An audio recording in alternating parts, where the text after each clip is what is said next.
दैवी स्वस्तिरस्तु नः स्वस्तिर्मानुषेभ्यः ऊर्ध्वं जिगातु भेषजं शन्नो अस्तु द्विपदे शञ्चतुष्पदे ओम शांति शांति शांति हरि ओम।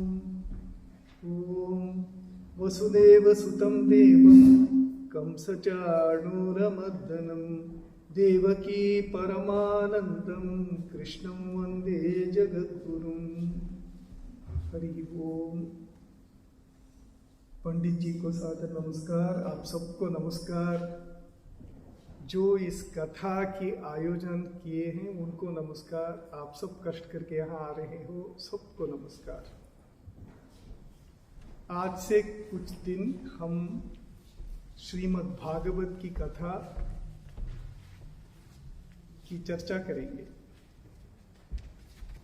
जैसे हम जानते हैं सनातन धर्म के ऐसा कोई एक ग्रंथ या पुस्तक नहीं है।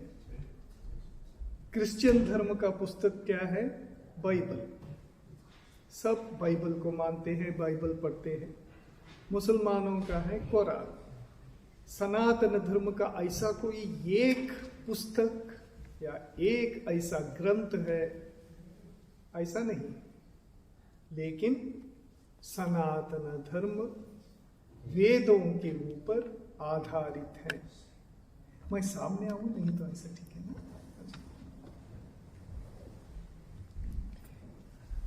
वेदों के ऊपर आधारित है। वेद का अर्थ क्या होता है? ज्ञान भंडार। अब केनिस, नेदरलैंड्स में हम केनिस बोलते हैं।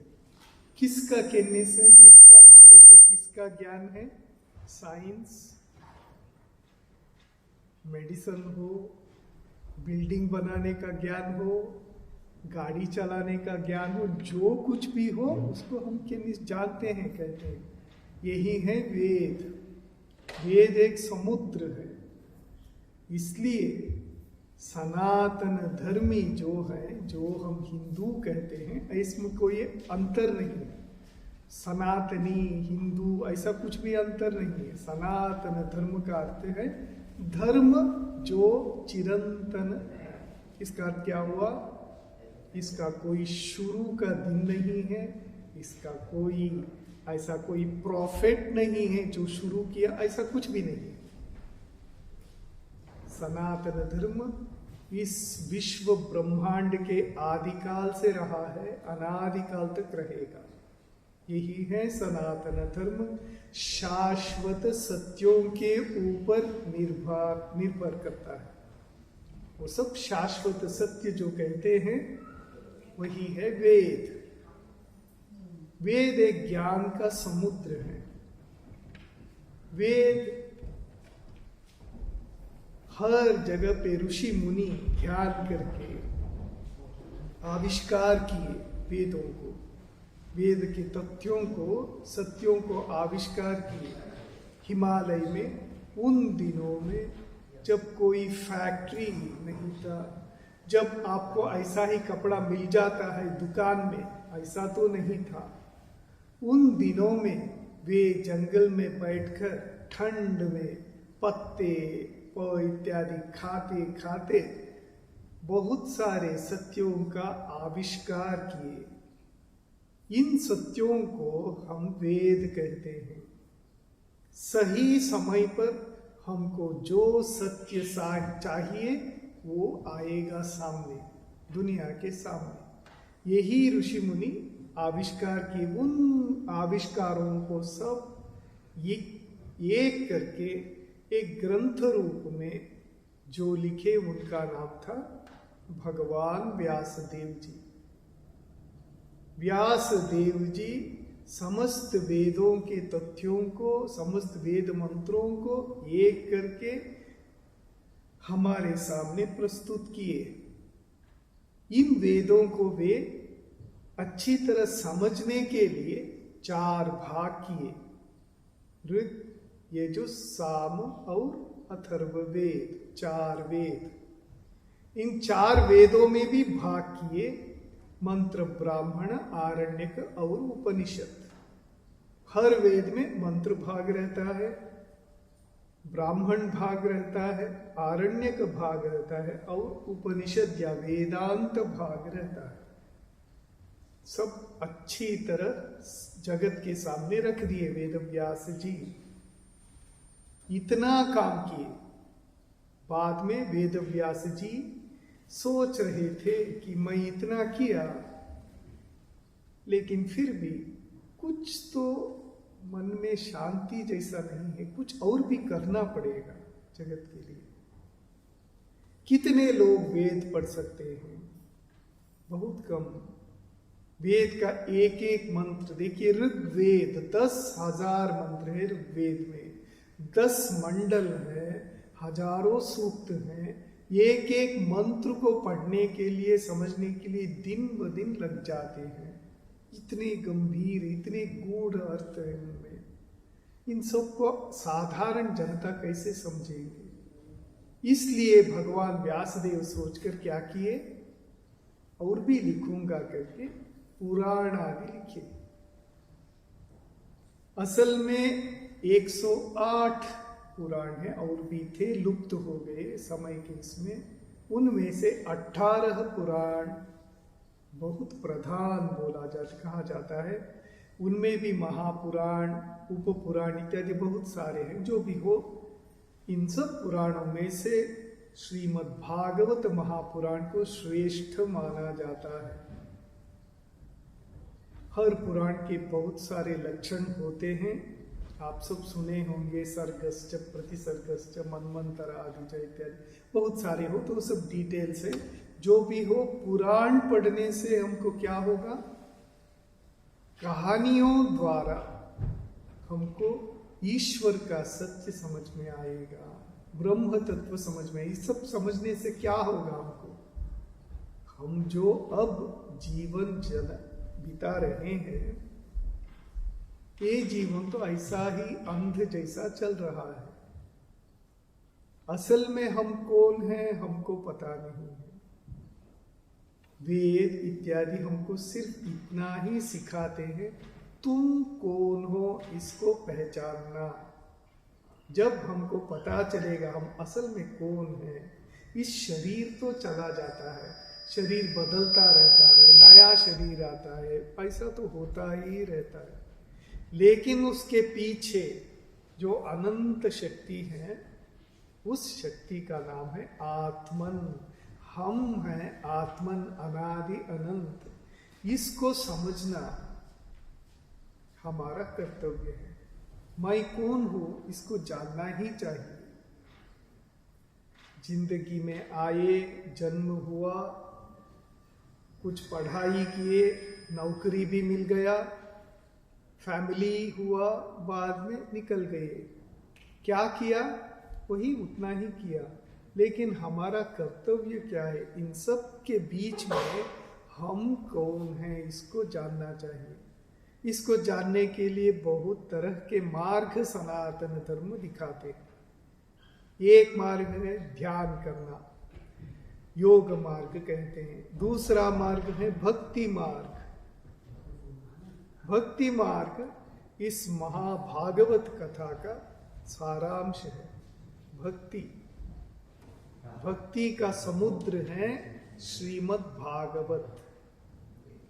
हमको याद रखना चाहिए कि भागवत अलग है, भगवत गीता अलग है, महाभारत अलग है, वेद अलग है।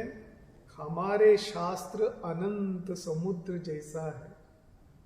आप देखे होंगे सोशल मीडिया में कभी कभी कुछ ना कुछ लिखते रहते हैं, भागवत में लिखा है, गीता में लिखा है, इसमें लिखा है। ऐसा उनको पता ही नहीं है गीता कौन सा पुस्तक है, भागवत कौन सा पुस्तक है, रामायण कैसा है, कुछ भी पता है। सब ये हो जाता है।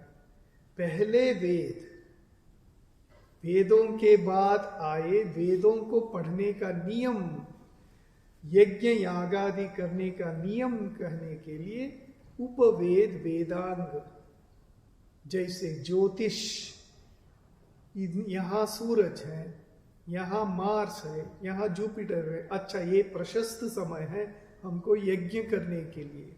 यज्ञ अब करने से ठीक ठीक फायदा हमको मिलेगा, इसलिए सब शास्त्र।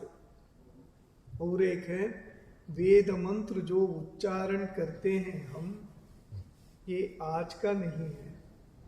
कम से कम 25-30 हजार साल पूर्व ऋषि मुनियों की तपस्या का फल है। कम से कम बोल रहा हूं, 30,000 साल। कैसे? भगवान श्री रामचंद्र जी का अवतार हुआ था आज से 8,000 साल पूर्व। ये कैसे पता चला?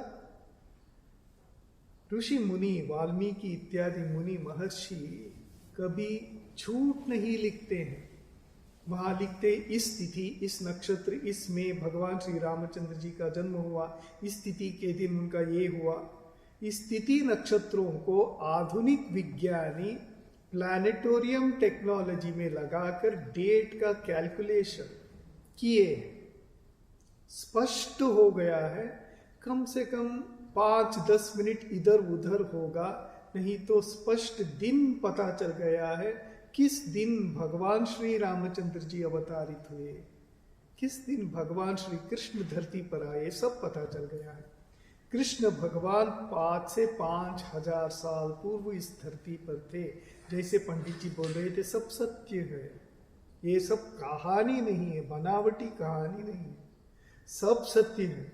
हमारे ऋषि मुनियों को ऐसा कोई कहानी लिखने की इच्छा नहीं थी। और एक बात है, नॉवल देखे हैं आप, बहुत सारे नॉवल होते हैं, नॉवल लिखते हैं, कविता लिखते हैं, ये रहता है 2 दिन, बाद में धीरे धीरे लोग भूल जाते हैं।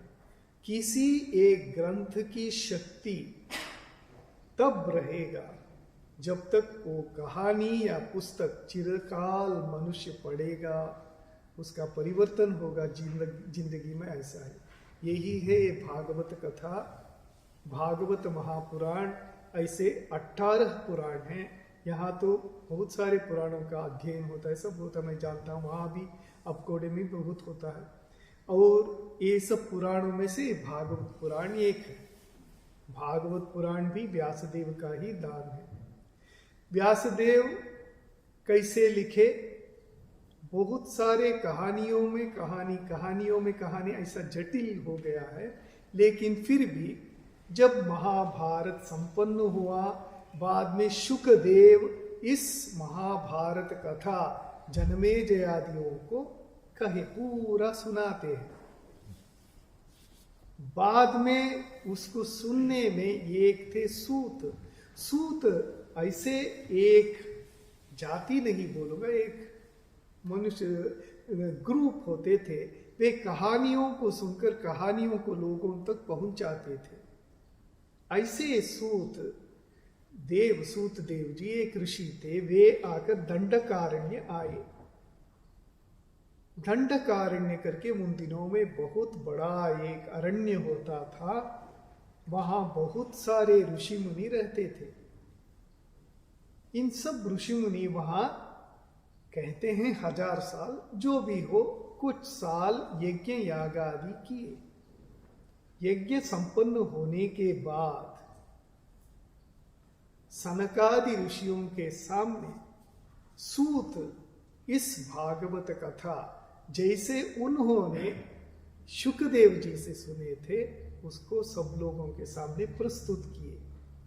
सो ऐसा सूत जी का कहा गया जो ये है वही है भागवत कथा। जो भी हो, भगवान व्यासदेव जी का लिखित है ये भागवत कथा। भागवत में 12 स्कंद भागवत है, उनमें से 10वें स्कंद को हम पढ़ेंगे कुछ दिन के लिए। ये तो समुद्र है, जैसे मैंने कहा एक समुद्र है, इतने सारे कहानियां नहीं हो सकता। भगवान श्री कृष्ण देव की चरित्र इतिहास इस 10वें स्कंद में है। भगवान श्री कृष्ण की बाल्य लीला इत्यादि 10वां स्कंद है। कब लिखा गया? जब भगवान श्री कृष्ण इस धरती पर विराजमान थे, उनके चले जाने के तुरंत बाद ही ये सब आ गया।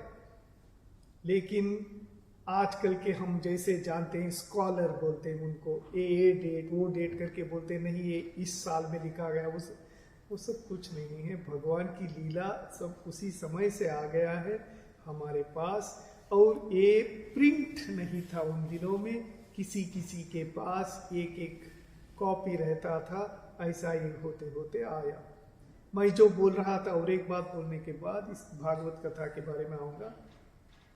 हम जो वेद के बारे में बोल रहे थे, वेद मंत्र, देखिए एक एक मंत्र, एक अक्षर भी इधर उधर नहीं होगा, ऐसी रक्षा किया गया। इतना कष्ट करके हजारों हजारों फैमिली सिर्फ वेद मंत्रों को रक्षा करने के लिए अपना जीवन बलिदान दे दिए थे। 30-40 हजार वर्षों से एक एक मंत्र को उच्चारण करते करते करते एक अक्षर भी ऐसा वैसा नहीं होगा, ऐसा रक्षणा करते आए। बाद में धीरे धीरे जब प्रिंट आ गया, प्रिंटिंग प्रेस आ गया, लिखना शुरू हुआ, बाद में इन सब मंत्रों को कॉपी करके ग्रंथ रूप में रखा गया। लेकिन वो समुद्र को कैसे आप एक पुस्तक में रख सकते, इतना था। और इनमें से भी वेद मंत्र को कैसे पढ़ते थे याद रखने के लिए, जटा पाठ, घन पाठ इत्यादि बहुत सारे तरीके होते थे। ओम सहना भवतु भवतु सहना सहना ना सह भवना भवतु भवतु सहना, ऐसा करते करते एक एक अक्षर को दृढ़ करते करते इतना कष्ट करके हमारे पास इन वेदों को वे पहुंचा के गए। हजारों हजारों फैमिली, उनका काम था सिर्फ वेद रक्षा, ज्ञान रक्षा करना। इतना बलिदान हुआ है हमारे सनातन धर्म में, कितने सारे हुआ है। और एक मैं बता दूंगा इसी संबंध में, 12वीं शताब्दी में जो बाहर से आए हमारे सब धर्म को नाश करने वाले आए थे, आपको याद है, तब कुछ पुरोहित मंदिरों में क्या करते थे, इन सब ग्रंथों को अपने जटा, उन दिनों में जटा बहुत बड़ा होता था, जटाओं में बांधकर ऐसा ही मृत जैसे सो जाते थे। जो आते थे घोड़ों के ऊपर, उनके ऊपर घोड़ा चलाते चलाते जाते ये सब मर गए हैं, इनको छोड़ करके। बहुत कष्ट होता था, लेकिन फिर भी उनके जटाओं में वो ग्रंथ बच रहता था।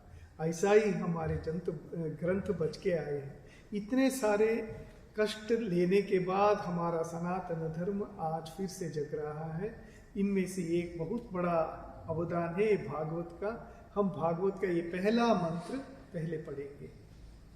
ओम जन्माद्यस्य यतो अन्वयादितरतः चार्थेष्वभिज्ञस्वराट् तेने ब्रह्म हृदय आदिकवये मुह्यन्ति यत्सूरयः तेजो वारिमुदां यथा विनिमयो यत्र विसर्गो मृषाम् धाम्ना स्वेन सदा निरस्तकुहकं सत्यं परं धीमहि।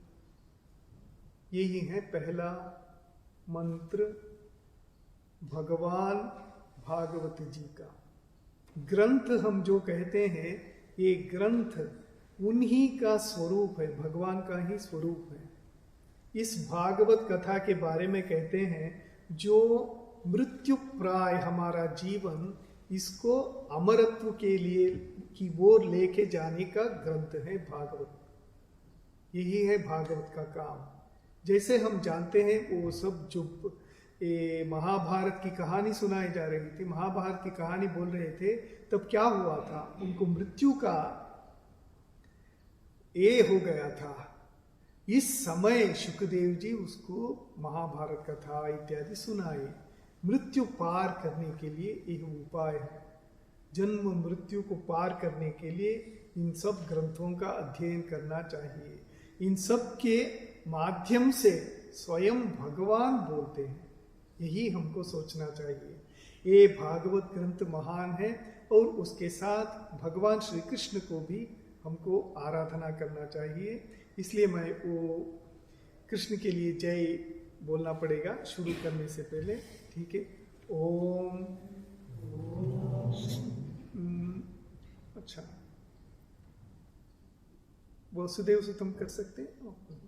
ओम वसुदेव सुतम देवम कंसचाणूरमर्दनम देवकी परमानंदम कृष्णं वंदे जगद्गुरुं। श्री कृष्ण परमात्मा की जय, श्री राधा माता जी की जय। आज राधा का अष्टमी है। पंडित जी कह दिए आज शुरू करना होगा क्योंकि आज राधाष्टमी है। इस दिन में शुरू होने पहले बोले थे। बहुत अच्छा दिन है आज, भगवती राधा देवी जी की जन्म है। सो इस पवित्र दिन हम कृष्ण के स्वरूप के बारे में एक मंत्र बोलते हैं बहुत। ओम कस्तूरी तिलकम ललाटपलके वक्षस्थले कौस्तुभम नासाग्रे नवमौक्तिकम करतले वेणुम करे कंकणम। ऐसा कुछ है, मुझे गाने से वो ठीक आ जाएगा, नहीं तो इसमें याद नहीं आ जाएगा। जो भी हो, यही कृष्ण का स्वरूप। भगवान श्री कृष्ण इस धरती पर आकर लीला करके कुछ साल इतना काम करके गए। एक और पहले गोकुल में, बाद में वृंदावन में। एक दिन भी शांति से उस बच्चा को रहने नहीं दिया। एक दिन गाय के ओर जाते हैं तो कुछ राक्षस आ जाते हैं, यहाँ जाते हैं तो कोई राक्षस बैठा है, ऐसा अशांति। बाद में 10-12 साल जब हुआ, कृष्ण भगवान को मथुरा जाना पड़ा। आप सब इंडिया गए होंगे, आप सब देखे होंगे आजकल की मथुरा छोटा सा एक शहर है, वहाँ एक स्टेशन है, ट्रेन स्टेशन, बहुत भीड़ है। मथुरा ऐसा नहीं था। पुराने जमाने में जो मथुरा हम कहते हैं, ये सब दिल्ली बॉम्बे जैसे बड़े बड़े शहर थे। इतना बड़ा धीरे धीरे लुप्त हो गया। उन दिनों में काशी वाराणसी सनातन धर्म का केंद्र था, उज्जैनी सनातन धर्म का केंद्र था, मथुरा सनातन धर्म का केंद्र था।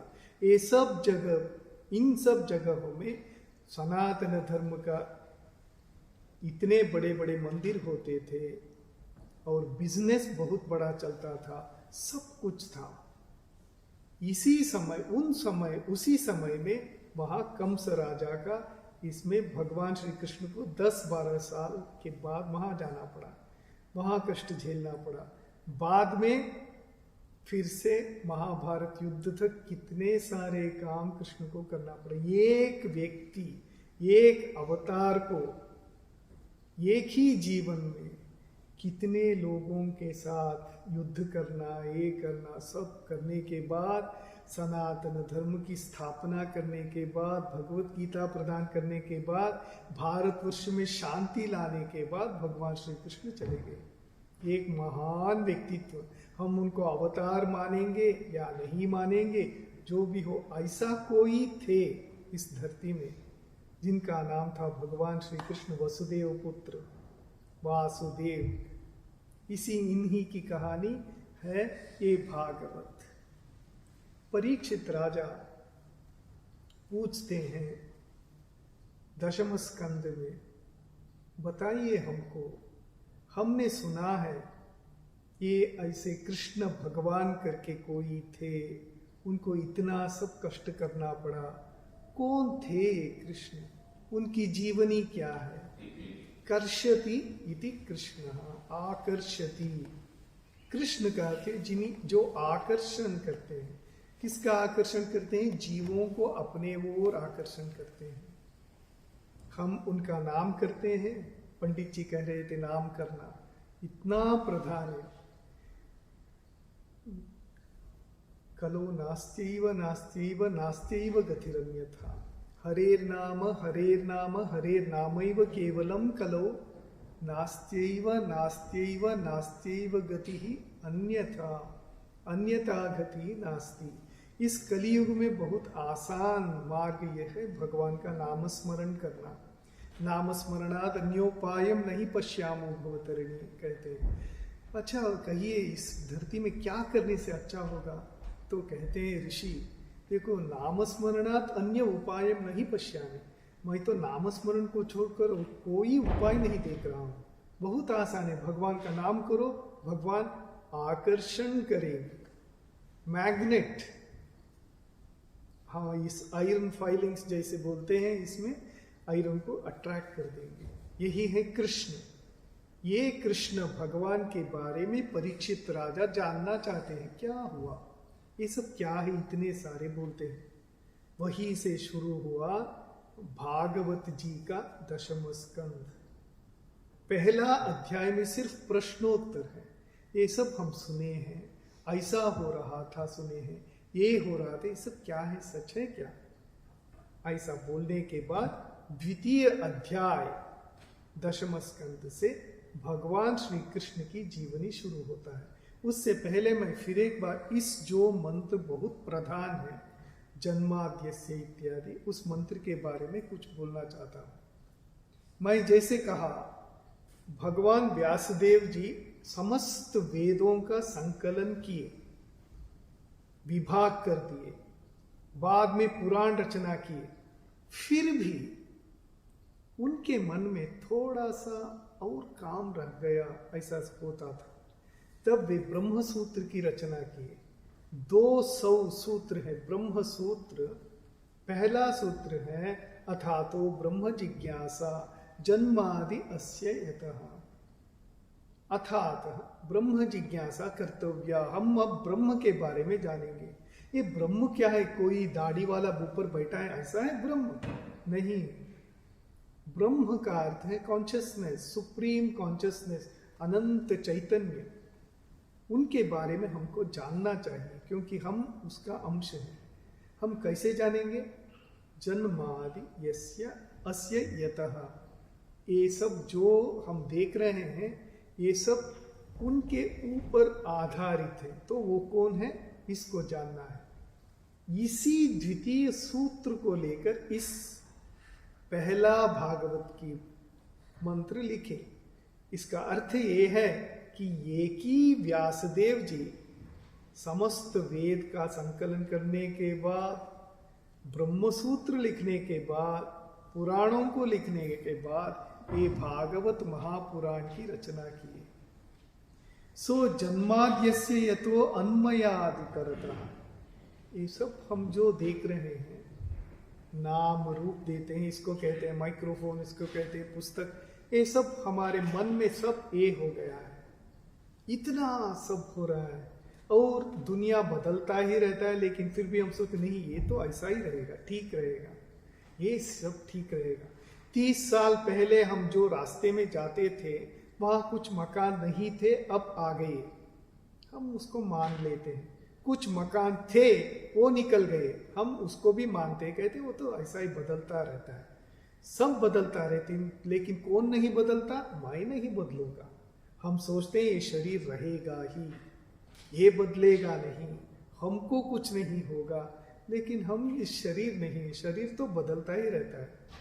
कुछ ही साल पहले हम सब स्कूल में बैठे थे टीचर के सामने, अब हम बड़े हो गए, ऐसा बदलता ही रहता है। हम इसको मानना नहीं चाहते। माय इसको कहते हैं। ये सब जन्मादि अस्य यतो अन्मयादितरतः चार्थेष्वभिज्ञ स्वराट। स्वयं भगवान स्वराट इन सब की नाम रूप इत्यादि का सृष्टि किए हैं। बाद में तेने ब्रह्म हृदय, उसी स्वराट पहले ब्रह्म की सृष्टि करके उनके हृदय में क्या दिए? ज्ञान। वही है वेद ज्ञान। उस वेद ज्ञान को देने के बाद आदि कवये मुह्यन्ति यत् सूरयः तेजो वारि मुदाम यथा विनिमयो। ये सब होते होते धीरे धीरे स्वयं भगवान अवतारित हुए इस धरती पर, कृष्ण रूप में अवतारित हुए। यही कृष्ण रूप के बारे में हमारा भागवत चलेगा। धामना स्वेन सदा निरस्त कुहकम। ये सब कुहक जैसा, कुहक कहते माया। हम जो सब परमानेंट रहेगा, ये सब परमानेंट रहेगा मानते हैं, ये सब तो बदलता जाएगा। किस लिए हमारा दुख है? जो नश्वर वस्तु है उसके बारे में हम दुख करते रहते हैं। हमारा सनातन धर्म हमको सिखाता है जो बदलता रहेगा उसके ऊपर अटैचमेंट मत रखना, जो परमानेंट है उसी को हम कहते हैं कॉन्शियसनेस या ब्रह्मन या आत्मन या हम मैं, उस अनंत शक्ति, उसके ऊपर हमको निर्भर होकर रहना चाहिए। ये सब तो बदलता रहेगा। जब हम अपना सेंटर को देख लेते हैं, पकड़ लेते हैं, ये सब बदलाव को हम ज्यादा इंपॉर्टेंस, गुरुत्व नहीं देंगे। इसलिए सनातन धर्म बार बार सिखाता है, देखो अंतर में जाओ। कैसे जाएंगे? सेवा करने से, मंत्र जाप करने से, पूजा अर्चना करने से, जो कुछ भी करेंगे हमको अंदर के ओर लेके जाता है। अंदर के ओर जाने से क्या होगा? हमारा जो ये सब ग्लिटर कहते हैं, ग्लिटर इंग्लिश में ग्लिटर का अर्थ है जो चमकता है, उन सब से धीरे धीरे दूर होकर हमको पता चल जाएगा जो हमारा सेंटर ऑफ ग्रेविटी कहते हैं वो है, वो मैं हूं। उसको पकड़ लिया तो कोई चिंता नहीं। पंडित जी भगवान श्री रामकृष्ण के बारे में बोलते थे, बोले अभी पंडित भगवान श्री रामकृष्ण देव कहते थे, बच्चा घूमना चाहता है तो घूमने से गिर जाएगा। एक बहुत बड़ा पिलर जैसा रहता है, उसको पकड़कर घूमना चाहा तो घूम सकता है, कुछ नहीं होगा। वो सेंटर को पकड़ लिया है ना, इसलिए। और एक कहते थे, जब बच्चा पिताजी का हाथ पकड़कर रास्ता में चलना चाहता है, हो सकता है हाथ छोड़ दिया तो गिर जाएगा। पिताजी जब पकड़ लेंगे कभी ये नहीं होगा, पिताजी अच्छी तरह लेके जाएंगे। ऐसा ही भगवान के ओर आ गए तो भगवान पकड़ लेंगे, तब कोई चिंता नहीं, भगवान अच्छी तरह हमको लेके जाएंगे। इसलिए हम सबको ये सब ग्रंथ आदि पढ़ना, सुनना, पहले तो श्रवण ही था, सब ऋषि मुनि सब बैठकर श्रवण करते थे। सूत देव बोलते हैं भागवत कथा और समस्त ऋषि मुनि दंडकारण्य में बैठकर सुनते हैं। शुकदेव जी की वाणी सब सुनते हैं। वेदों को श्रवण, पहले था श्रवण, बाद में मनन, बाद में निधिध्यासन। निधिध्यासन कहते हैं हम सुने कुछ, सुनने के बाद उसके बारे में चिंतन किए, बाद में उसके बारे में बैठकर ध्यान किए। यही है हमारे सनातन धर्म की शिक्षा की मेथडोलॉजी कहते हैं ना, ऐसा ही हमको करना है। पहले सुनना चाहिए। सो श्रवण करने से बहुत अच्छी तरह ज्ञान हमको मिलेगा। किसका श्रवण है? ये सब हमारी वाणी नहीं, स्वयं भगवान इस भागवत रूप में बैठकर वाणी कह रहे हैं। ये सब भागवत कथा है ना। व्यास देव को हम अवतार मानते हैं, व्यास पूजा होता है, ऐसे व्यास देव की ये है। अब पहला अध्याय में भागवत में क्या हुआ? प्रश्न पूछा गया। हम जानना चाहते हैं, बहुत सारे अवतार आदि हुए। कितने अवतार हुए? 10 अवतार हम मानते हैं सनातन धर्म में। लोग हंसते हैं, क्या मछली भी अवतार है तुम लोगों का? भगवान मछली भी बन गया, भगवान ये भी बन गया। उनको पता नहीं है, जो भी हो। मत्स्य कूर्म वराह, नारसिंह वामन, परशुराम, राम और कृष्ण है ना। कृष्ण अवतार को हम क्या कहते हैं? पूर्ण अवतार कहते हैं। इस कृष्ण अवतार के बारे में क्या क्या जानना चाहिए हमको, ऐसा पूछते हैं परीक्षित राजा। तब वो ऋषि मुनियों के सामने सब वही एक ही प्रश्न, ये किसी को कहा, वो दूसरे को कहा, वो दूसरे को कहा, ऐसा हम जो पढ़ रहे हैं अब सूत्र जी की। सो पूछने के बाद परीक्षित राजा पूछे शुकदेव जी से। शुकदेव जी कहते मथुरा करके एक बहुत बड़ा शहर था। इस मथुरा नगरी में 2 राजा थे, राज परंपरा था। उनमें से पहला था शूरसेन, बाद में उग्रसेन, शूरसेन इत्यादि एक ही परिवार के होते थे। एक उग्रसेन का पुत्र था कंस। एक कंस था खलनायक, कहते हैं ना, सिनेमा बनाने के लिए एक खलनायक चाहिए। इस कृष्ण जीवनी का खलनायक था कंस। उधर उग्रसेन का और एक भाई था शूरसेन। ये नाम बहुत ज्यादा नाम है, इसलिए लिखता हूं क्योंकि इतना ये हो जाता है, कंफ्यूजन हो जाता है। शूरसेन का पुत्र था वसुदेव। उग्रसेन का पुत्र था कंस, उग्रसेन की एक बेटी भी थी, क्या नाम था? देवकी। उन दिनों में कोई प्रॉब्लम नहीं था, समस्या नहीं था। शूरसेन जी राज करते थे और शादी की बात हुई तो वसुदेव से देवकी की शादी होने वाला था। सब तय हो गया। कंस यद्यपि क्रूर था, बहन को बहुत पसंद करता था, देवकी को बहुत पसंद करता था। शादी बहुत अच्छी तरह, राजाओं की शादी को तो कम नहीं होता है, सब हुआ। बाद में अपनी बहन को गाड़ी में बिठाकर, रथ में बिठाकर वसुदेव के साथ स्वयं कंस रथ चलाना शुरू किया। जैसे हम जानते हैं, कोई बहुत बड़े बड़े लोग होने से शॉफर कहते हैं, शॉफर रहते हैं, गाड़ी चलाने वाले, ये सब रहते हैं। वहां भी रथ चलाने के लिए कोई होता है, लेकिन फिर भी कंस बोला नहीं नहीं, मैं ही चलाऊंगा, रथ चलाऊंगा। सो कंस वसुदेव और देवकी को बिठाकर रास्ता में प्रोसेशन में लेके गए शादी के बाद। इसी बीच अशरीर वाणी कहते हैं, आकाशवाणी कहते हैं, जो ऊपर से वाणी सुनाई गई। कहते हैं, हे कंस, तुम जिनको रथ में बिठाकर चलाए लेके जा रहे हो, उन्हीं के अष्टम पुत्र तुम्हारा मृत्यु होगा, काल होगा। इतना ही सुनाया गया। क्यों मारेगा? ऐसा नहीं कि ऐसा अच्छा आदमी कंस को कौन मारे, ऐसा नहीं था।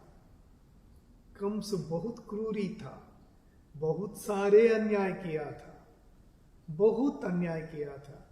बहन को थोड़ा शादी के दिन थोड़ा इधर उधर घुमा दिया, इससे उसका बढ़ावा नहीं होगा। वो बहुत अन्याय किया था, इसलिए उसको वार्निंग जैसा दिया गया।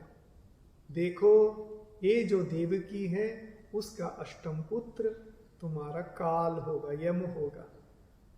इसको सुनते ही कंस बिगड़ गया, बहुत ही नाराज हो गया। वहीं रथ खड़ा हो गया। उसी मुहूर्त उसने तलवार लेकर अपने ही बहन के सिर काटने के लिए तैयार हो गया। यही है भगिनी प्रेम। अभी अष्टम पुत्र कब आएगा कोई पता नहीं। ये आकाशवाणी सच है या नहीं पता नहीं। उसको सिर्फ अपने को बचाना है, इसलिए उसी मुहूर्त अभी अभी शादीशुदा हुई बहन को काटने के लिए, मारने के लिए तैयार हो गया। यही है क्रूरता। अब क्या करेंगे? कंस तो इतना क्रूरी था, सब जेल में पड़े थे। पिताजी उग्रसेन जेल में, वसुदेव के पिताजी जेल में पड़े, सब जेल में। ये अपने आप के ऊपर सब ले लिया पावर, और ऐसा धूर्त अब बहन को भी मारना चाहता है। तब वसुदेव बहुत बुद्धिमान थे, बहुत शांत प्रकृति के थे। वे क्या कहते हैं? कंस से कुछ प्रार्थना करते हैं। यहाँ श्लोक है भागवत में, मैं उसको पढ़ना चाहूंगा।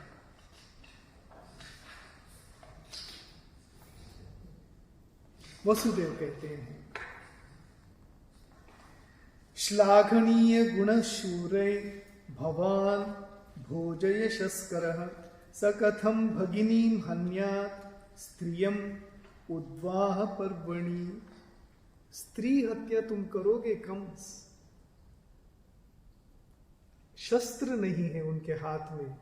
देवकी असहाय है, अभी अभी शादी के गृह से निकली है। श्लाघनीय गुण है, तुमको श्लाघ करे, कोई तुमको सराहना करेगा, तुम ऐसा काम करोगे, अपने ही बहन को मारोगे।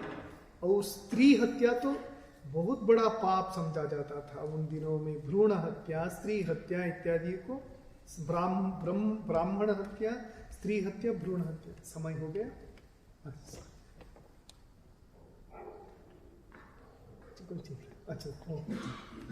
तो स्त्री हत्या, भ्रूण हत्या इत्यादि को हम मानते ही नहीं, महापाप बोला जाता था, महापाप सनातन धर्म में। इसलिए वो कहता है कैसे होगा, बाद में कहते हैं मृत्युर जन्मवताम वीर देहेन सह जायते। जो जन्म लेता है उसका मृत्यु तो होगा ही, ये तो ठीक है। एक दिन ना एक दिन देवकी भी मरेगी, माई वसुदेव भी मर जाऊंगा, इसके लिए कोई चिंता नहीं। लेकिन अद्य वा अब्ध शतान्ते वा मृत्युर्वै प्राणिनाम ध्रुवः। देहे पंचत्वमापन्ने देहे कर्मानुगोवशः देहांतरमनुप्राप्य प्राक्तनम त्यजते वपुः। ठीक, अच्छा, मेरा चश्मा के लिए नहीं है, बहुत ठीक है। सो कहते हैं देहे पंचत्वमापन्ने देही कर्मानुगो वशः। हम सब देही हैं, जो शरीर में रहते हैं, कर्मवश हैं। हम क्यों उत्पन्न होते हैं, पैदा होते हैं क्यों? हमारे कर्मवश। मृत्यु क्यों होता है? कर्मवश। स्वकर्म सूत्र ग्रथितो ही लोकः। मुझे कष्ट हुआ, मैं इनको डांटूंगा, उनको डांटूंगा, बोलूंगा उसके वजह से हुआ, कोई भूत प्रेत मुझे किया, कोई मंत्र कर दिया, कुछ नहीं।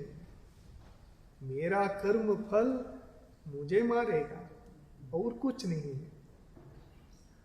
पूर्व जन्म का कर्म छोड़िए, हजारों हजारों जन्मों में यद उक्तम, यद स्मृतम, यद कृतम, यद कृतम हाथ से क्या क्या किए, यदुक्तम जो कुछ भी बोले, यद स्मृतम जो चिंता किए, सब कर्मफल इकट्ठा होते होते कहाँ इकट्ठा होता है? अंतर में। मेमोरी कहते हैं उसको, स्मृति कहते हैं उसको, चित्त कहते हैं। इस चित्त में एक बहुत बड़ा लाइब्रेरी है। उस लाइब्रेरी में स्टॉक है, सब कर्म फलों का स्टॉक है। सही समय पर उस कर्म फल देगा। इनमें भी बहुत सारे भाग है, आप सब जानते हैं, लेकिन फिर भी प्रारब्ध कर्म कहते हैं। प्रारब्ध कर्म क्या होता है? जो शुरू हो गया, फल देना शुरू हो गया है। इसका उदाहरण क्या देते हैं?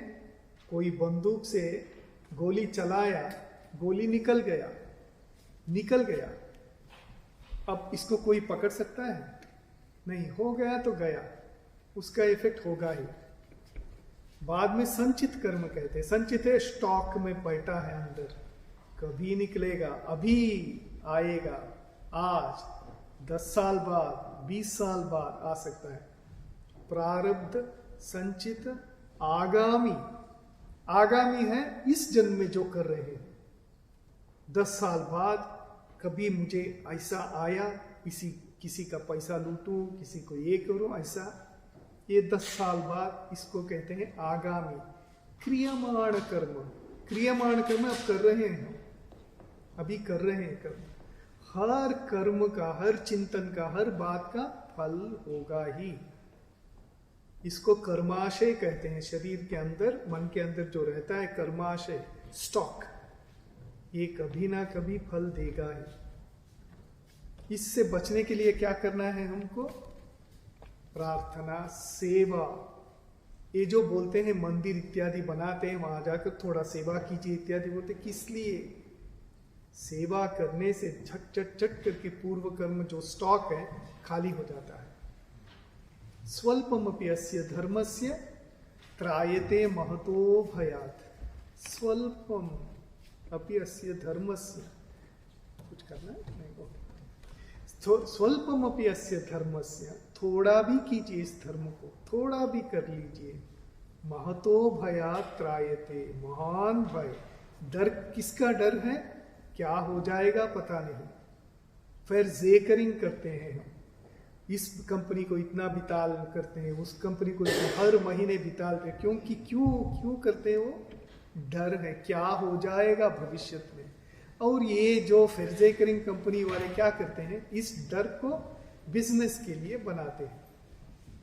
आदमी को तो डर है, भविष्य हमको पता नहीं है, हम किसी को हाथ दिखाते हैं, देखिए बताइए ना हमारा क्या रोग होगा, वो बोल देगा अच्छा अच्छा ये होगा, अपना ही तो पता नहीं, उसको दूसरों को बता देगा। लेकिन इसलिए हम फर्जेकरिंग करते हैं, ये करते हैं, वो करते हैं बचने के लिए। इससे बेहतर है यहाँ फर्जेकरिंग करना। इसलिए ये सब बनते हैं, ये सब कष्ट करके चलाते हैं इतना। क्यों?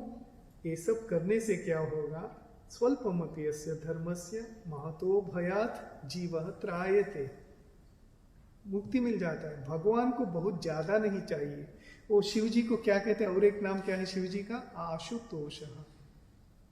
कस्माद आशुतोष, किस लिए भगवान आशुतोष, थोड़ा कुछ पानी डालने से खुश, और कुछ नहीं चाहिए बोलते हैं उनको, उतना ज्यादा ये नहीं चाहिए, थोड़ा पानी डाल दिए इससे ही वो खुश हो गए, आशुतोष शिव। इसलिए कहते हैं मंदिरों में सेवा करना, जाप करना, पूजा करना, प्रार्थना करने, सबका बहुत महत्व है हमारे कर्मों का स्टॉक निकालने के लिए। इसलिए वसुदेव कहते हैं देहे पंचत्वमापन्ने देहि कर्मानुगो अवशः, अवश्य होकर जिंदगी बिताना पड़ता है। हम सब हेल्पलेस हैं, हमको क्या होगा पता नहीं, इसलिए हमको कुछ हुआ तो हम क्या करते, इस आदमी ने किया हमको, उस आदमी ने हमको ये किया, लेकिन हम ही हमारे इसका कारण है। सही समय पर कुछ ना कुछ आ जाता है, आ जाने से ये हो जाएगा। मैं ये कहानी हर जगह पे सुनाया, यहाँ भी सुनाया हूँ, हो सकता है एक बताऊंगा। एक बहुत अच्छा कहानी है कर्म फल के बारे में। एक एडगर केसी करके एक आदमी थे अमेरिका में। इस एडगर केसी को एक महान शक्ति, पूर्व जन्म में हो सकता है वे ऋषि नहीं तो कुछ तपस्या किए होंगे, उनको पावर था। क्या पावर था? आप उनके सामने खड़े होकर बोले मुझे ऐसा कुछ रोग हो रहा है, क्यों हो रहा है, वे ऐसा ही सो जाते थे, सोफा में सो जाकर आंख बंद करके बोलते थे मैं देख रहा हूं ये पूर्व जन्म में ये था, ये इस जन्म में ये था, ऐसा किया था इसलिए हो रहा है, ये करना है, ये करना है, सब कुछ टाइप करते थे, नोट करते थे, सब स्टडी करते थे। एक ऐसी औरत आई, वो नर्स थी। नेदरलैंड्स में नर्स को क्या कहते, हॉस्पिटल में जो नौकरी करते हैं, डॉक्टर नहीं नर्स। हाँ, वो आई, कहती है मैं कुछ जानना चाहती हूँ। क्या जानना चाहती हूँ? मैं एक जगह पे काम मिला है, एक घर में नौकरी करती हूँ, वहां एक औरत है, एक कमरे में बंदी है। उस औरत के हर जगह पर ये है, पस निकलता है, हर जगह पर बहुत गंध होता है, पूरा घर भरती। मैं उनकी सेवा करती हूँ, नौकरी मिला है, करती हूँ, पैसा मिलता है। क्यों उस औरत को ऐसा प्रॉब्लम है, क्या किया उसने, इतना प्रॉब्लम? सो एडगर केसी सो जाते हैं, बोलते हैं देखो मैं देख रहा हूं, ये बहुत बहुत साल पुरानी कहानी है। कर्म फल के लिए कोई आज कल ऐसा नहीं है, हम सोचते 100 साल बाद फल देगा, ऐसा नहीं। भगवान के लिए अनंत काल के लिए ऐसा तो कोई नियम नहीं है। इजिप्ट में एक रानी थी, ये इजिप्ट की रानी थी। इस रानी का क्या काम था? रोज शाम को वो अरेना कहते हैं, अरेना में बैठ जाती थी और देखना चाहती थी क्या, कुछ कैदी को अंदर, जो प्रिजनर्स होते हैं ना उनको छोड़ देते थे, और पीछे कुछ सोल्जर्स भर्जी लेकर उनके पीछे भागते थे, और वे भागते थे। स्पीयर बोलते हैं ना, स्पीयर से उनको यहाँ वहां वुंड करते थे, खून निकलता था। जब लगता था ये रानी हाथ डाले, वाह अच्छा हुआ, अच्छा हुआ। जब तक वे मर जाते, रोज एक खेल देखना चाहती थी। कैदी घूमते हैं, रोते हैं, और पीछे सोल्जर्स जाकर मारते हैं, एक खुशी से ये करते हैं। अब हर इसमें उससे वो निकल रहा है, ये हो रहा है, यही कर्म फल। तो ये नर्स पूछती है, ठीक है मुझे और भी अच्छा नौकरी मिलता है, छोड़ दे सकती, लेकिन मुझे माया हो गया, मैं क्यों नहीं जा रही हूँ, मैं क्यों इसके पीछे ऐसा पड़ी। बोलते तुम तो राजा थी, उसकी पति, ये सब उसको खुशी करने के तुम सब विरक्ति थी, अरेंजमेंट करना तुम करती थी, अब तुमको सेवा करना पड़ेगा उसको, तुम्हारा कर्म फल है। सो कर्म फल ठीक समय पर फल देता है, जब समय। इसी समय के बारे में अब वसुदेव कंस को समझाते हैं, सब कर्म के अनुसार चलता है। इसका अर्थ ये नहीं कह रहे हैं कि कंस तुम दुष्ट हो, कहते हैं कर्म के अनुसार हमारा शरीर आएगा, कर्म के अनुसार हमारा शरीर जाएगा, तुम क्यों इसके बारे में बहन के ऊपर इतना ये हो रहे हो। कहते हैं देहांतानुप्राप्य प्राक्तनम त्यजते वपुः व्रजन् तिष्ठन् पदैकेन यथैकत्वेन गच्छति यथा तृणजलूकैव देहि कर्म गतिम यथा। हम जब पैदल चलते हैं, आप देखें हम ये क्या करते हैं, एक पाँव फर्म रहता है मिट्टी में, दूसरा पाँव हम सामने रखते हैं। अब इस पाँव को निकालते हैं, सामने रखते हैं, इसी को हम चलना कहते हैं। एक पाँव फर्म रहता है। लीच करके एक प्राणी है, छोटा सा ये है लीच करके, वो भी ऐसा ही करता है, पहले एक भाग को उठाता है, सामने रखता है, पीछे बाद में उठाता है, सामने रखता है, ऐसा चलता है। वसुदेव कहते हैं, हे कंस, हम सब ऐसा ही हैं, इस शरीर में हम पा रखते हैं, अब एक है फर्म, अगले जन्म जब आएगा हम आकर अगले जीव में पाव रखते हैं, इसको निकालकर वहां जाते हैं। ऐसा निरंतर चलता ही रहता है। इसका अर्थ है कंस तुम्हारा मृत्यु कैसे होगा, तुम क्यों इस अशरीर वाणी के बारे में सोचकर दुखित होते हो, बहन को मारना चाहते हो, इससे ज्यादा पाप बढ़ जाएगा, तुम छोड़ दो। कहते हैं स्वप्ने यथा पश्यति देह, ये सब ये नहीं। सो इतना कष्ट करने की कोई ये नहीं है। मैं वादा करता हूं, क्या वादा करता हूं, हमारे जो संतान होंगे तुमको अर्पण कर देंगे। यद्यपि बच्चे कोई पाप नहीं किए, बच्चा जन्म लिया, वो क्या पाप किया है, कुछ नहीं किया, लेकिन फिर भी तुमको समर्पण कर देंगे। तुम जो खुशी उसको लेकर करोगे, बहन को क्यों मारोगे।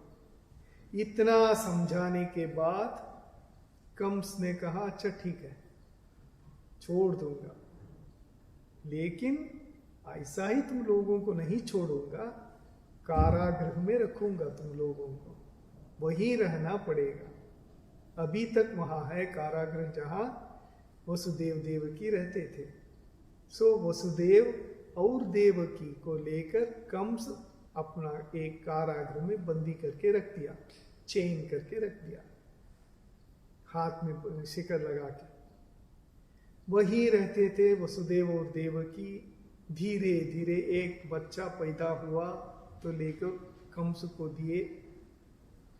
कंस सब, वो भी तो थोड़ा पढ़ा लिखा होता था क्योंकि राजा था, बोलता है पहले ये बच्चा को मैं छोड़ दूंगा, ये पहला है ना, ये क्या करेगा मुझे, ये तो कुछ नहीं करेगा, ऐसा ही कहता है।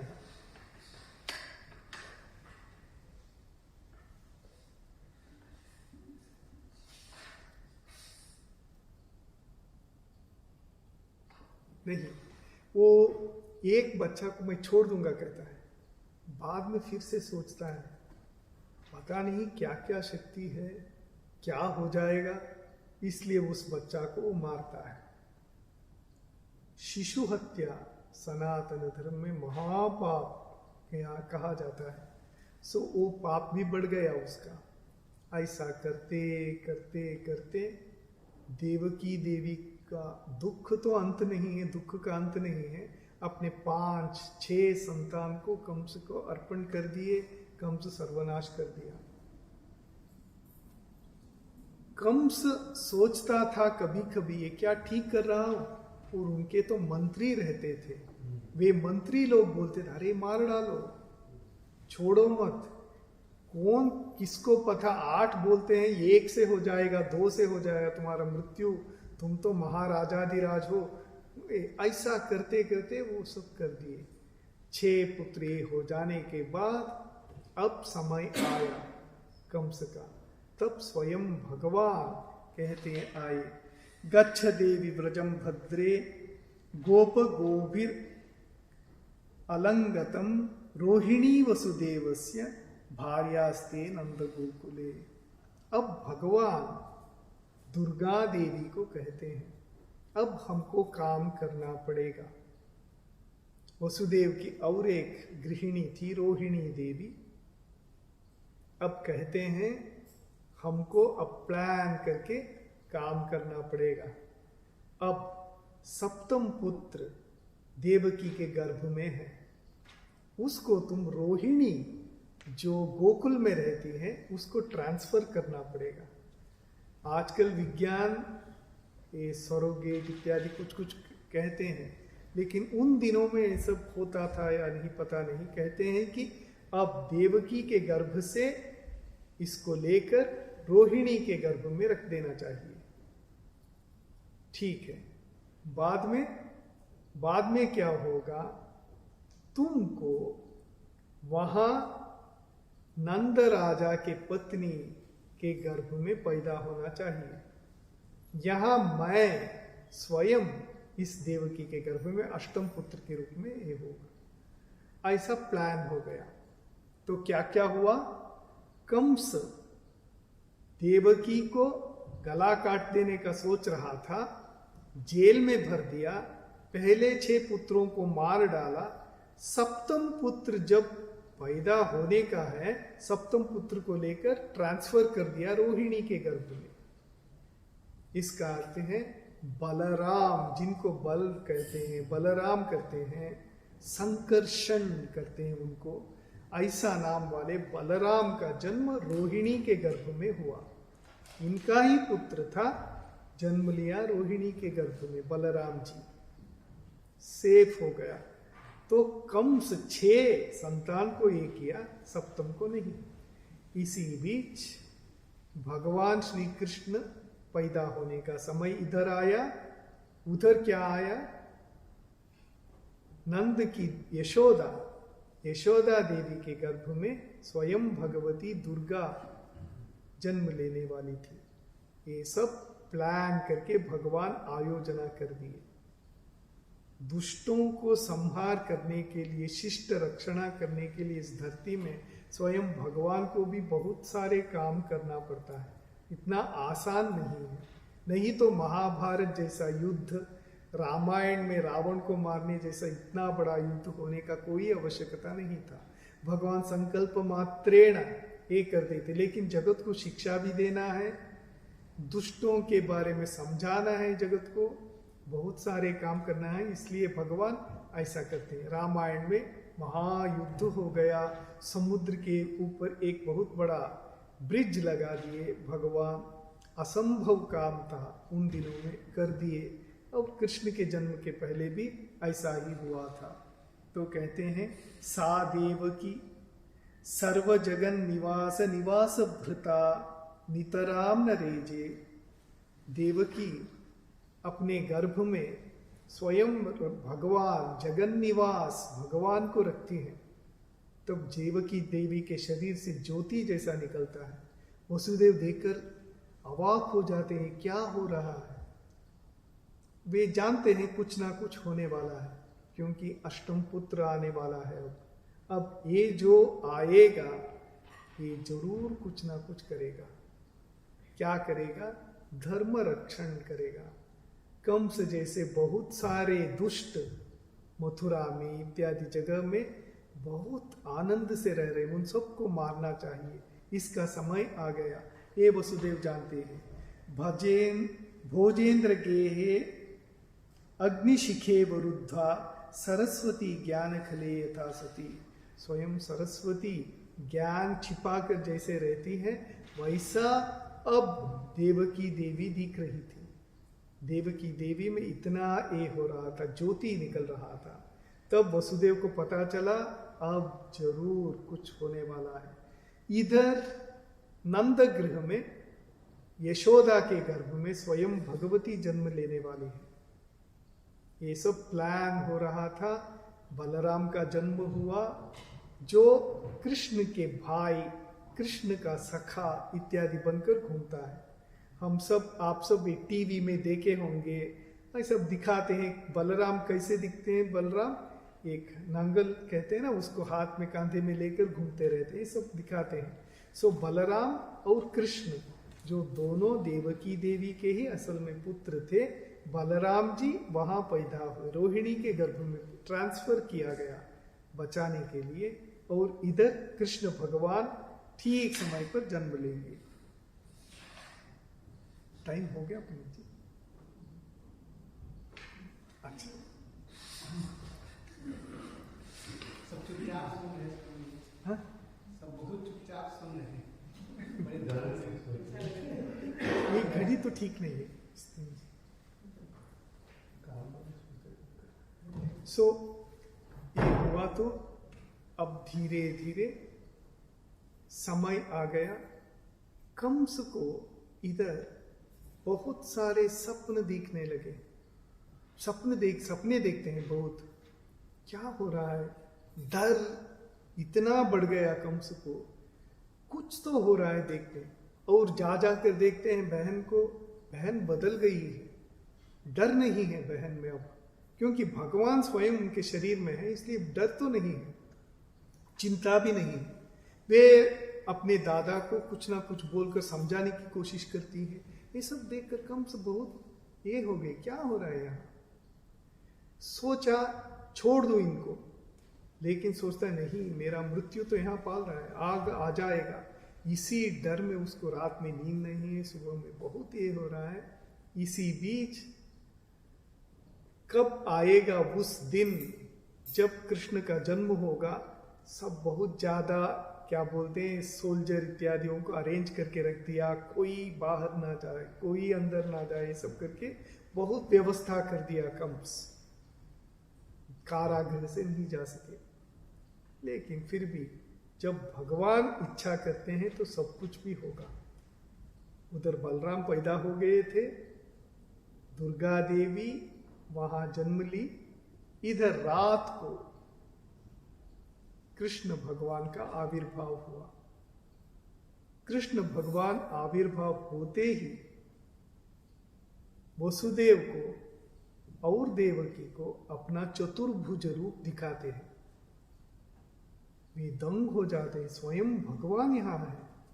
चतुर्भुज रूप क्या है? चार भुज, शंख चक्र गदा पद्म इत्यादि रखकर भगवान श्री कृष्ण ऐसा रूप दिखाते हैं, कहते हैं डरो मत, मैं इस धरती में अवतीर्ण हुआ हूं और तुम्हारे पुत्र होकर अवतीर्ण हुआ, इसलिए कि तुम पूर्व जन्म में, फिर से कर्म फल का बात आता है, बहुत पुण्य कर्म किए थे, बहुत प्रार्थना किए थे कि भगवान स्वयं हमारे घर में अवतार ले, इसलिए मैं तुम्हारे घर में अवतीर्ण हुआ हूं। अब मैं जो बोलूंगा वैसा ही करना पड़ेगा। बाहर बारिश हो रहा है, तुमको, वसुदेव को मुझे लेकर जाना पड़ेगा गोकुल तक, मथुरा से गोकुल, कम से कम 1 घंटा आज के इसमें गोकुल तक लेके जाना पड़ेगा। वहां यशोदा के पास एक बच्चा रहता है, उसको लेना और मुझे वहां रख देना, उस बच्चा को लेके आना, बदल करना पड़ेगा। वसुदेव जैसे भगवान की इच्छा वैसा ही करेंगे करके बोलने के बाद भगवान साधारण शिशु बन जाते हैं। फिर से माया सबको आवृत कर देते हैं, खास करके देवकी को, क्योंकि देवकी साधारण औरत, अपना एक बच्चा हुआ है, इस बच्चा को रक्षणा करना है कंस से, ये सब सोच में रह जाती है। लेकिन फिर भी वो नींद आ जाता है उनको।